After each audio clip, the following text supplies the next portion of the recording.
Hello dear students, once again welcome back to our channel Gyan lab. तो आज हम आपके लिए लेकर आए हैं आपके चैप्टर नंबर 6 का next topic, that is transport of mineral ions.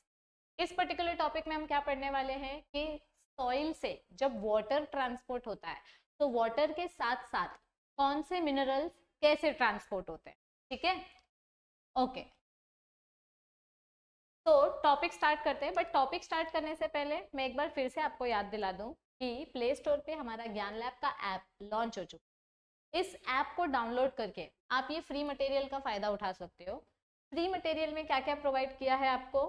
सबसे पहली बात, MST-CET 2021 के PCM के शिफ्ट वाइज और PCB के शिफ्ट वाइज सारे क्वेश्चन सॉल्व किए हैं विथ आंसर्स, विथ सोल्यूशन।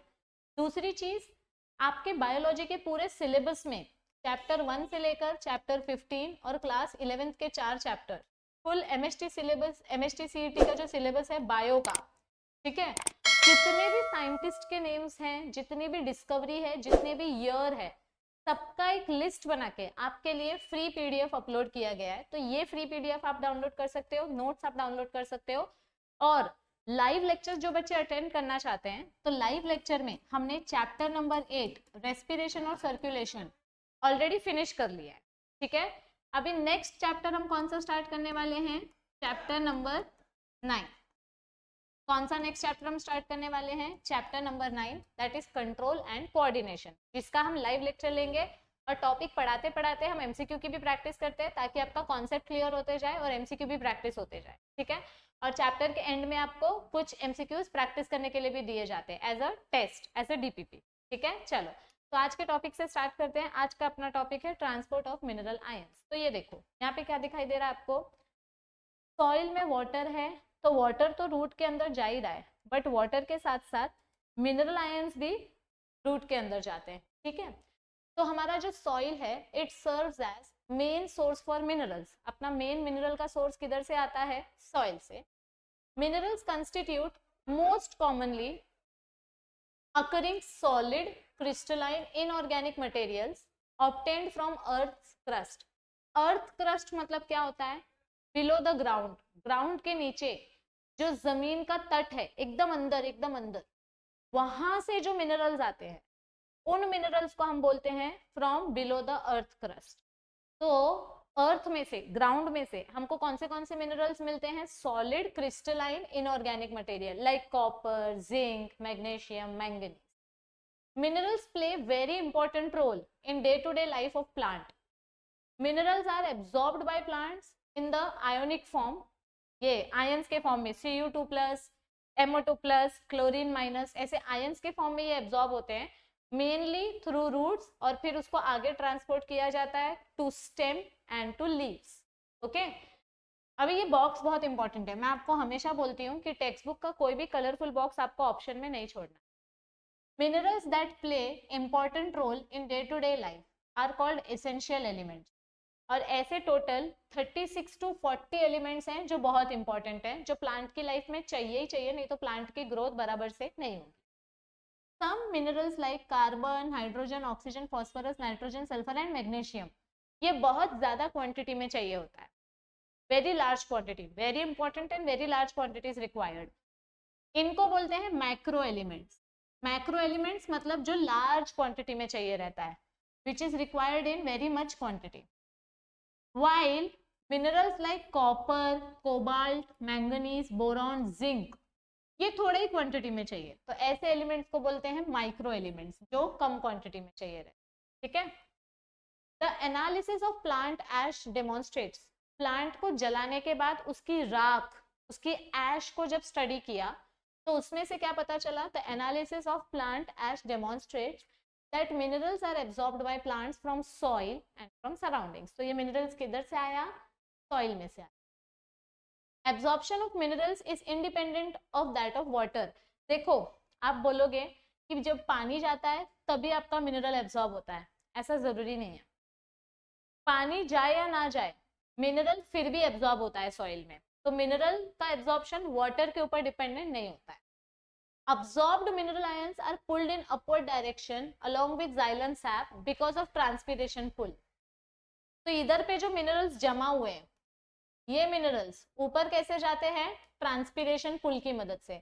मतलब लीफ में से जब वाटर रिलीज हो जाता है तो इधर पे प्रेशर आता है स्टेम पे, और स्टेम पे जो प्रेशर आता है वो प्रेशर जाइलम पे जाता है, और जाइलम के प्रेशर के वजह से पानी के साथ साथ आपका मिनरल्स भी लीफ तक जाता है।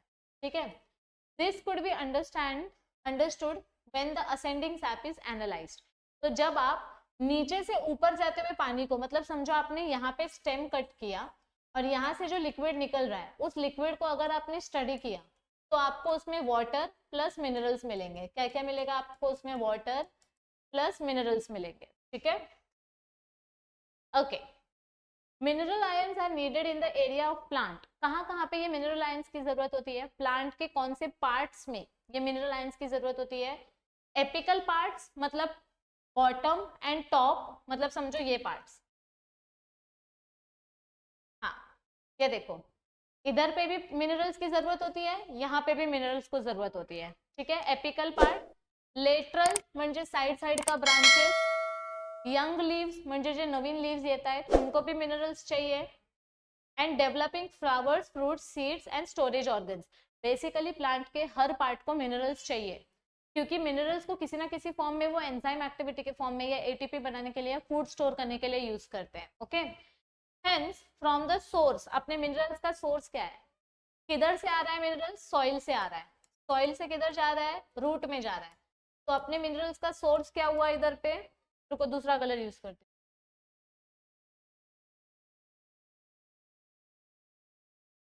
कहाँ से आ रहे हैं ये मिनरल्स? सॉइल से आ रहे हैं। सॉइल से किधर जा रहे हैं? रूट में जा रहे हैं। तो अपने मिनरल्स का सोर्स क्या हुआ? Root. What is the source for our minerals? Root.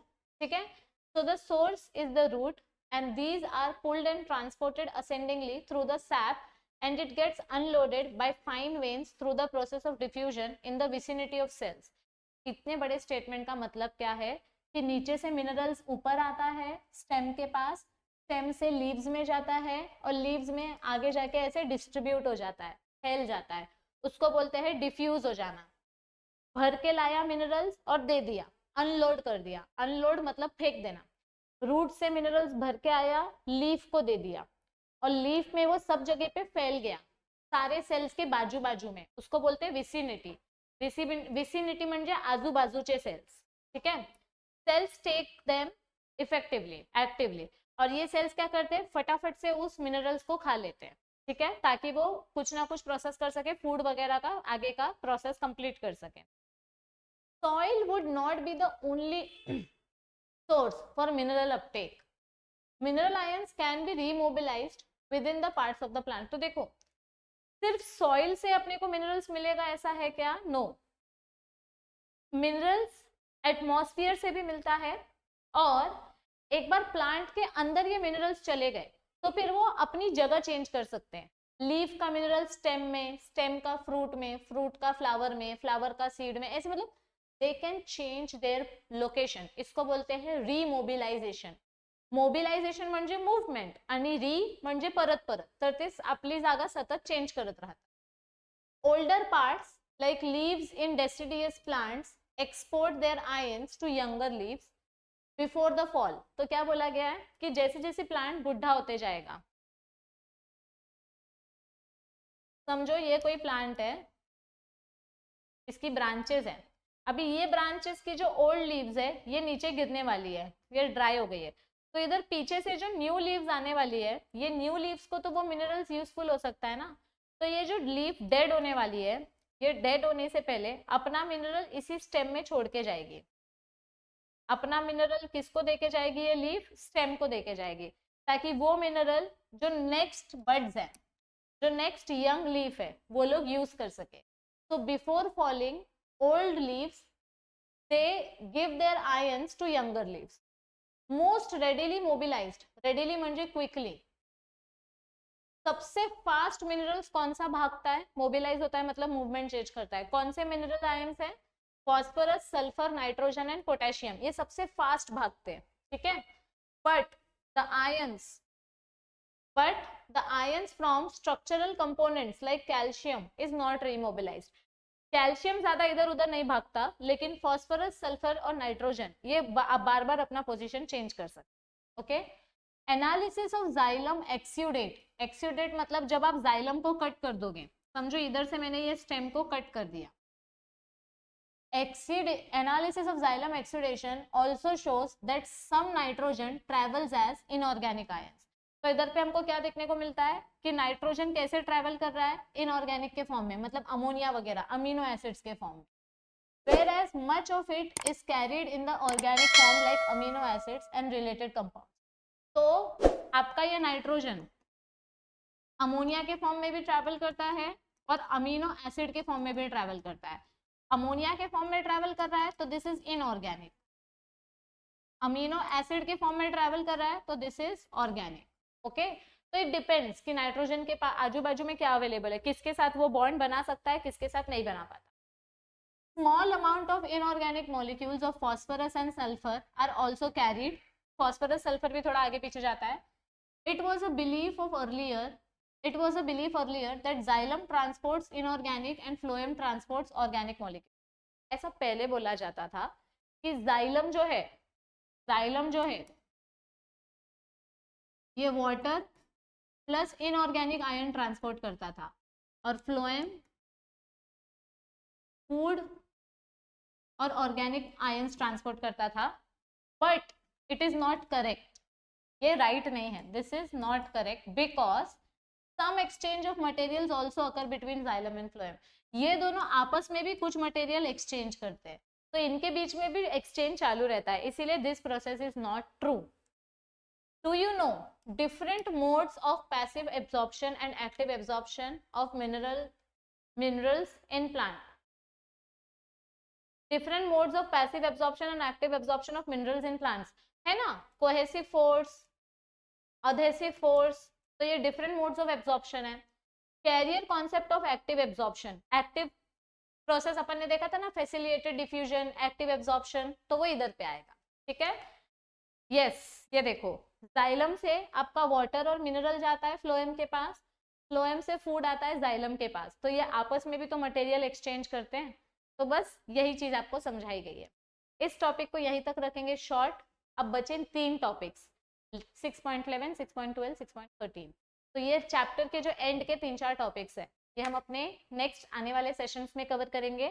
I will try my best कि इसी अक्टूबर मंथ में मैं आपका ये चैप्टर 6 कंप्लीट कर दूं. अगर आपको ये वीडियो अच्छी लगी हो तो वीडियो को लाइक करो, चैनल पे न्यू हो तो चैनल को शेयर करो, अभी तक सब्सक्राइब नहीं किया तो सब्सक्राइब करके रखो, और अभी तक ऐप डाउनलोड नहीं किया है तो ऐप डाउनलोड करो और उसमें से फ्री मटेरियल ले लो.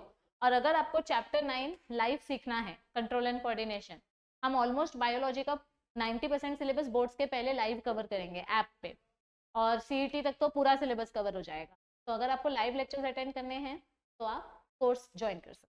चलो मिलेंगे next time. Bye bye everybody, all the best for your preparation. Thank you for watching this video. See you soon.